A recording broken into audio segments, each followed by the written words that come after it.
muchas de las cosas que ya se han pronunciado, y especialmente tanto la ponencia de Ignacio como la de Esteban, me ayudan y me ahorran para no hacer todo el recorrido de cómo se constituyó y emergió la sociedad neoliberal chilena. Yo soy fundamentalmente politólogo, sociólogo e historiador, y quiero introducir, por decirlo así, una mirada desde la politología para poder analizar la situación de la política en Chile durante estos últimos 30 años, que son justamente los 30 años de la consolidación y profundización de lo que yo he llamado la sociedad neoliberal.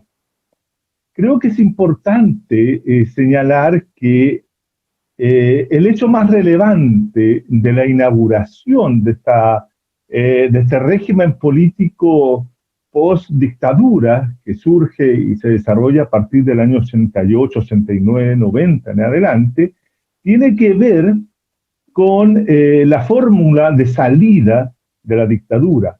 Y la fórmula de salida de la dictadura no fue quebrando ni haciendo una ruptura con la institucionalidad política establecida por los autoritarios de aquel momento, sino más bien una incorporación de todos los partidos políticos que habían participado en la oposición a la dictadura en el sistema institucional de la dictadura.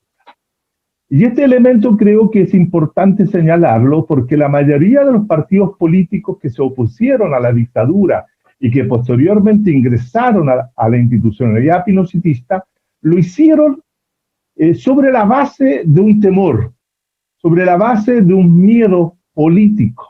Y ese miedo político fue la rebeldía que mostraba los sectores populares, los sectores trabajadores, poblacionales, campesinos, estudiantes, la plebe chilena durante los años 80. Y que se materializó, entre otras cosas, por ejemplo, en lo que fueron las 17 jornadas de protestas nacionales, más lo que fue la internación de armas por Carrizal Bajo, más lo que fue el atentado contra Pinochet. Todos esos elementos generaron no solo el temor propio que le causaba a la dictadura, sino fundamentalmente el mismo temor le generó a los sectores de la centro derecha o la centro izquierda en aquel momento, ¿cierto? La Alianza Democrática y parte de los partidos del MDP, que concurrieron, que fueron, comillas, lo que ellos llamaron refugiarse para evitar un levantamiento popular mayor como el que se estaba produciendo en los sectores populares y en ese sentido aceptar la institucionalidad política que ofrecía el pinochetismo, que era hacer un plebiscito sucesorio en el año 1988. Y posteriormente ingresaron a ese espacio y constituyeron entonces la democracia protegida, a la cual avalaron, legitimaron y expandieron en la medida de lo posible, como decía Elwin, durante los años 90 hasta el año 2019, que se frena justamente ese proceso. Quiero llamar la atención sobre este elemento del miedo que tiene la clase dominante, como también los partidos del orden, en refugiarse en la institucionalidad, porque eso genera también algo similar a lo que ocurre posteriormente del 18 de octubre en Chile del año pasado. Cabe señalar que ya en el año 1988 distintos grupos políticos comenzamos a plantear que ingresar a esa arena política, a esa institucionalidad, significaba una trampa, significaba una jaula, como decía anteriormente, significaba, ¿cierto?, cerrar las posibilidades de provocar la caída de la institucionalidad pinochetista conjuntamente con el régimen económico y social que se había instalado en Chile a partir de 1975. En ese momento muchos sectores de la política chilena de izquierda llamamos a no participar, a no inscribirse en los registros electorales y denunciar esta trampa política. Obviamente que en esa época nuestras voces no fueron escuchadas, nuestras voces no fueron atendidas, nuestras voces, cierto, quedaron como testimonio histórico de que se había producido esa situación. Y por lo tanto tampoco nos inscribimos y tampoco votamos. No votamos en 1988, no votamos en el plebiscito sucesorio. Ya en esa época, quiero llamar la atención en este punto, en esa época, en 1988, 626.000 personas no participaron en el proceso electoral, ya sea en el plebiscito del 88 como en la elección presidencial de 1989, y de ahí en adelante comenzó a crecer ese activo político consciente, antineoliberal completo, antidemocracia protegida, antidemocracia neoliberal, es decir, era una oposición que era completa y que se ha sostenido a lo largo del tiempo. Y fíjense ustedes que desde ese momento, que apenas eran el 11%, en el año 2016, un año antes de la elección presidencial del año que lleva a Piñera al poder, al gobierno, ya eran el 66,34% de la población electoral válidamente constituida para votar, no lo hacía. El 66,34%. Y posteriormente, en la elección presidencial del año 2017, el 51% de la población de un electorado de 14.347.288 individuos, ¿cierto? Solamente participó el 49%. Por lo tanto, lo que yo he denominado desde esa época, desde el estudio de todo este proceso, el partido de los no electores se convierte en el partido mayoritario de la política chilena. Ahora, este grupo de personas, este grupo de ciudadanos, constituyen, ¿cierto?, el sector más consciente, el sector más radical, el sector más crítico de todas las políticas neoliberal que impusieron los partidos de la centroizquierda, tanto ya sea participante en la concertación de partidos políticos por la democracia o por la nueva mayoría. Independientemente de que se llamara concertación o nueva mayoría, ellos hicieron ciertas políticas que lo único que fue ampliar e incluso corregir algunas fallas de mercado para producir mejor la sociedad neoliberal. Por lo tanto, aquí hay una responsabilidad política, hay una responsabilidad cultural, hay una responsabilidad económica de los partidos que han gobernado el país en producir una sociedad neoliberal. Y en producir, como decía anteriormente, a un sujeto neoliberal que aceptó, que ha vivido, que ha disfrutado, comillas, la sociedad neoliberal. Pero otro sector decidió comenzar a irse del sistema porque no consideraba que esa forma de desarrollar la política en Chile era válida y era oportuna.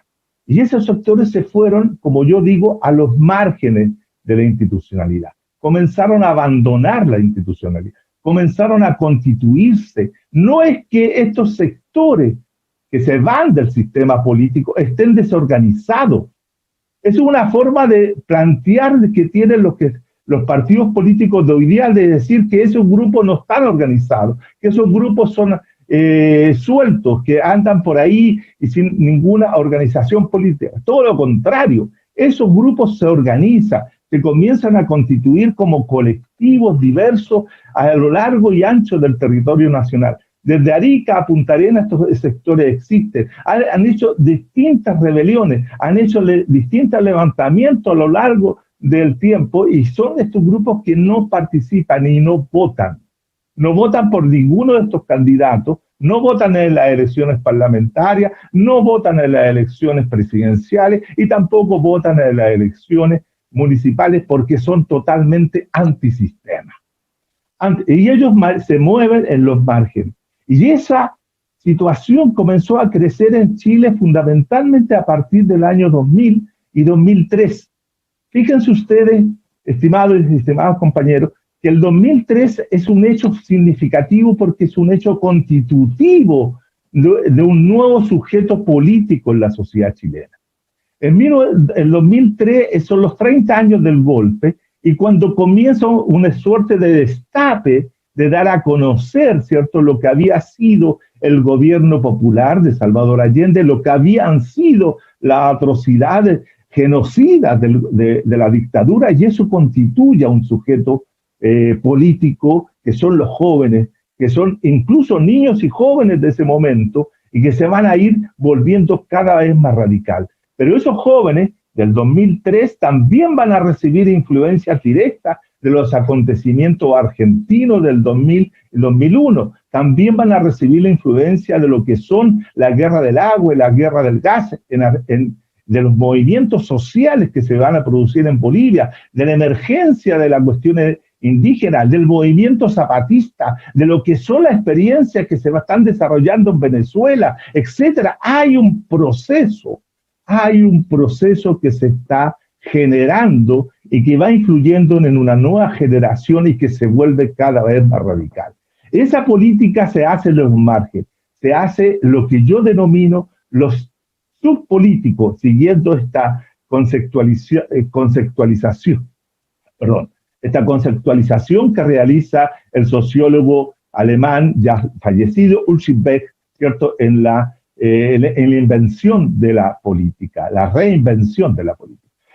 Estos ciudadanos se plantean una serie de cosas que no están en la agenda de los partidos políticos, tanto parlamentarios como no parlamentarios.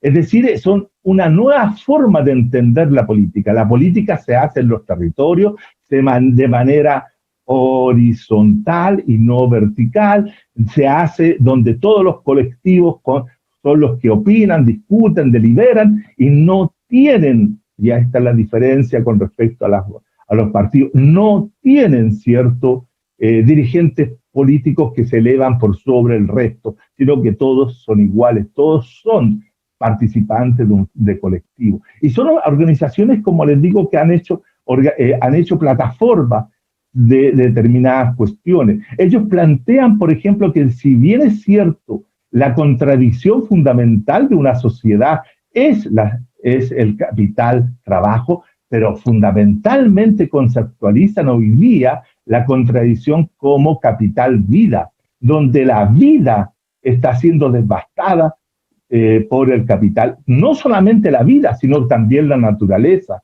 Es decir, ellos son sujetos y sujetas que van a plantearse una forma de entender la lucha contra el capital mayor, más integral. Esos son los chicos que van a hacer la emergencia, van a hacer lo que se ha conocido, a mí no me gusta el concepto, pero lo voy a decir por el término de economía, ¿cierto? Del estallido de octubre de 2019. Ellos son, aquí no hay partidos políticos reconocidos, ahora aquí son organizaciones de colectivos que se comienzan a plantear esa noche del 18 al 19, el después y toda la semana, se comienzan a plantear lo que ellos denominan actos de justicia popular. Y los actos de justicia popular son contra todos aquellos símbolos del capital. Por eso queman supermercados, por eso queman y saquean farmacias, por eso queman, ¿cierto?, instituciones financieras, todo lo que representa simbólicamente el capital. Obviamente que con quemar, y por cierto, quemar algunas estaciones del metro, ¿no? Con eso están demostrando su rabia, su ira, su negación del capitalismo. Y esa es la política que se toma, la política de los márgenes, que se toman los espacios públicos, los que llenan las calles de Santiago, de Valparaíso, de Antofagasta, de Copiapó, de las distintas regiones. Son ellos los que articuladamente van copando eso. Ellos son los que están haciendo las manifestaciones más radicales. Son aquellos los que organizan a través de las ACES, por ejemplo, el boicot a la prueba de selección universitaria, que impide, ¿cierto?, que se realice un sistema de selección segregario, clasista, de los jóvenes que entran a la universidad. Imponen, ellos son los que están tomando el proceso en marzo de este año, cuando se declara la pandemia, y la pandemia le sirve al gobierno, ¿cierto?, como control del proceso. Un minuto. En ese sentido, el proceso de rebeldía. Ahora, son estos jóvenes justamente los que quedan excluidos de todo este proceso, porque cuando se planteó la posibilidad de que los jóvenes pudieran votar, los jóvenes de 14, 16 años en adelante, toda la clase política dijo que no. Por lo tanto, lo excluyeron. Entonces, ¿cuáles son las razones que tendrían los jóvenes para ir a votar por aquellos que siempre lo excluyen? Porque siempre un político, para decirle, estimado, un político de esta sociedad dijo en su momento que los que no votaban no existían, por lo tanto no había que preocuparse por ellos. Otro político de la Concertación dijo con respecto a la demanda de asamblea constituyente que todos aquellos estábamos fumando opio. Es decir, el desprecio de la clase política, todas las demandas de un pueblo movilizado es total y completa. ¿Por qué se le va a creer ahora a esa clase política enquistada, corrupta, financiada por el capital pinochetista de Ponce Lerú? Todos los partidos han sido, excepto uno que otro, ¿no? ¿Cierto? Todos han sido financiados por los grandes empresarios. ¿Vamos a creerle que van a hacer una constitución política nueva? ¿Vamos a creerle que ellos van a modificar las condiciones del capital? ¿Vamos a creer que ellos van a cambiar la estructura del poder? ¿Vamos a creer que van a cambiar la estructura de la propiedad? No. Estamos sobre el tiempo, Juan Carlos. Eso es falso, total y completo. Por eso digo que la política de los Márquez sigue actuando y va a seguir movilizada, independientemente del número de votantes que hoy día vaya. Porque ese grupo es un grupo duro que tiene una presencia estructural de 30 años. Yo no he votado nunca y tampoco voy a hacerlo hoy día en consecuencia de todos nuestros planteos que hemos realizado a lo largo. Porque todos los que murieron, perdónenme, todos los que murieron y fueron afectados por la represión a partir de octubre han sido personas que pertenecen a esos colectivos, no de los partidos políticos propiamente tal. Entonces, este es un nuevo desafío que tenemos nosotros, los abstencionistas estructurales, los no electores, para seguir luchando para conseguir una posición totalmente anticapitalista. Y termino esto, y perdóname, nunca entre el 18 de octubre, del momento de la insurgencia, y el día 25, 26 de octubre, cuando se después de la marcha, en ninguna parte se encuentra un rayado por una asamblea constituyente. Lo que se encuentra es la demanda por el fin del neoliberalismo. La consigna era, el neoliberalismo nació en Chile y termina en Chile. Después del 26 es que comienzan algunos grupos a levantar el tema de la Asamblea Constituyente, que le sirvió, ¿cierto?, de rescate al gobierno de Piñera para mantenerse hasta el día de hoy del